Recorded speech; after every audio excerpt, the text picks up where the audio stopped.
Hello everyone, my name is Nadi Bhatnagar and welcome you all in this channel. अब इस video में हम करने वाले हैं फ्रांसीसी क्रांति का पार्ट 6। तो चलो स्टार्ट करते हैं।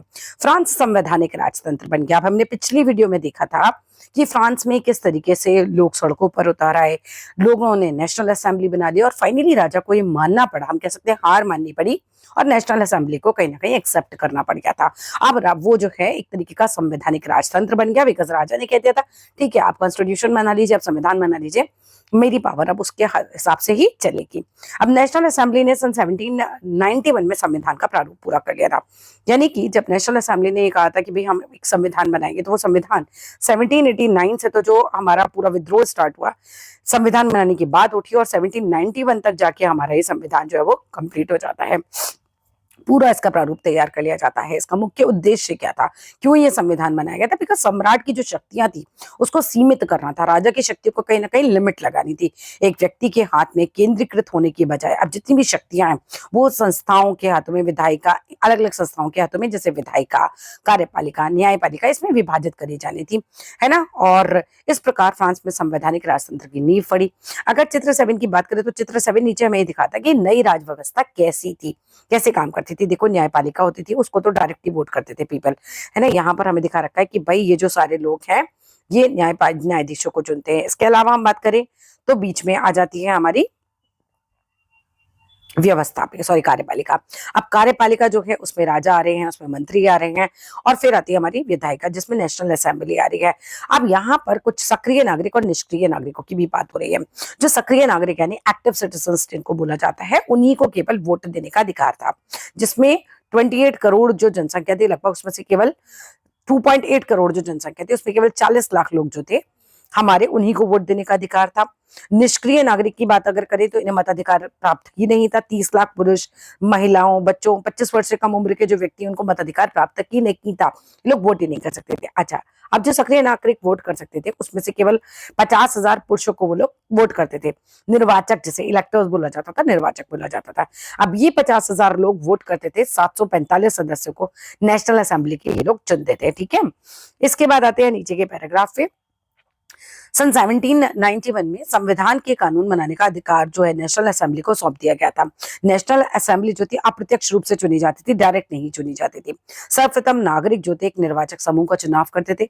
हमने कहा कि नागरिक जो थे वो 50,000 लोगों को चुनते थे, तो वो निर्वाचक समूह जो जो ग्रुप जो है फाइनली नेशनल असेंबली के सदस्यों को चुनेगा उसका चुनाव करते थे, जो पुनः असेंबली के सदस्यों को चुनते थे। सभी नागरिकों को मतदान देने का अधिकार नहीं था।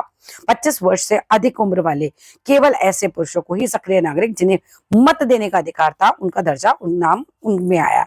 जो कम से कम 3 दिनों की मजदूरी के बराबर कर चुकाते थे, एटलीस्ट टैक्स देते थे अपनी 3 दिन की लेबर के बराबर। शेष जितने भी पुरुष थे और जितनी भी महिलाएं थी उनको निष्क्रिय नागरिक के रूप में वर्गीकृत कर दिया गया था, पैसिव सिटीजन उनको बोला गया था।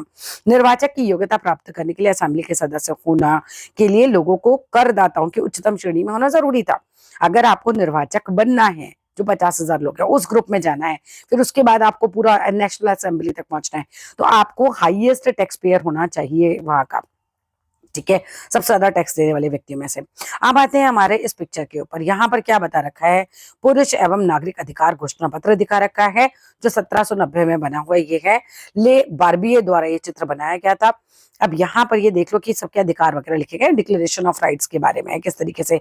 यहाँ अधिकार भी बता रखे हैं लोगों को, पुरुष को, नागरिकों का अधिकार घोषणा पत्र में क्या क्या लिखा हुआ था वो चीज दिखाई गई है।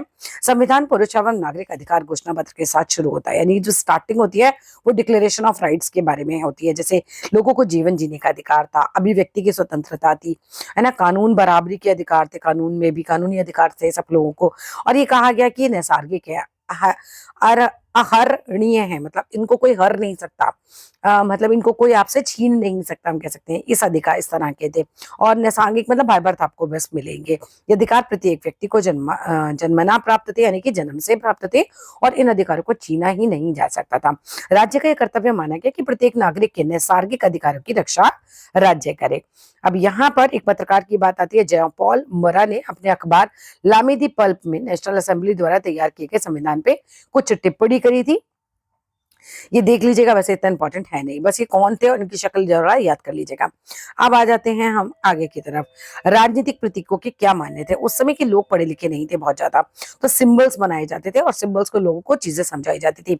अब 18वीं सदी के ज्यादातर स्त्री पुरुष जो हम कह सकते हैं वो पढ़े लिखे नहीं थे, इसीलिए महत्वपूर्ण विचारों को प्रचार करने के लिए छपे हुए शब्दों की बजाय अक्सर आकृतियों का, प्रतीकों का यानी सिंबल्स का प्रयोग किया जाता था। ले बार्बिये ने अपनी पेंटिंग में अधिकारों के घोषणा पत्र को लोगों तक पहुंचाने के लिए अनेक प्रकार के प्रतीकों का प्रयोग किया था और इन प्रतीकों को समझाने की कोशिश करते हैं।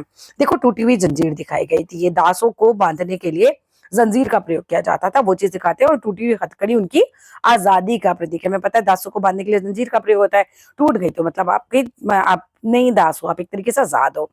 छड़ों को बर्छीदार गट्ठर, छड़ों का जो एक पूरा मिला हुआ गट्ठर दिखाया, हमने बचपन से स्टोरी पढ़ी हुई है कि एकता में शक्ति होती है, वही दिखाया गया कि अकेली छड़ को तो आसानी से तोड़ा जा सकता है, बेसिकली अकेले आदमी को आप आसानी से तोड़ सकते हो, लेकिन अगर सब मिल जाते हैं, वही दिखाया गया, पूरे गट्ठर को नहीं तोड़ सकते, तो एकता में ही भले ये समझाया गया।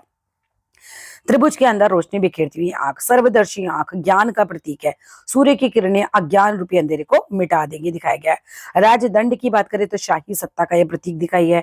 अपनी पूंछ मुंह में लिए हुए सांप सनातनता का प्रतीक दिखाया गया है। अंगूठी का कोई छोर नहीं दिखाया गया है।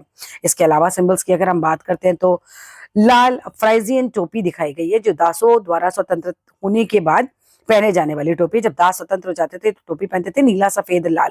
फ्रांस के ये राष्ट्रीय रंग दिखाए गए हैं। इसके अलावा डैनो वाली स्त्री यहाँ पर दे रखी है, तो पंख है एक तरीके से उसके। तो कानून का मानवीय रूप ही हमारा दिखाया गया है और विधिपट यानी कानून सबके लिए समान है और उसकी नजर में सब बराबर है, ये दिखाया गया है। And that's all in this video. Video अच्छी लगी लाइक कीजिएगा, शेयर कीजिएगा, चैनल को सब्सक्राइब कीजिएगा। Thank you.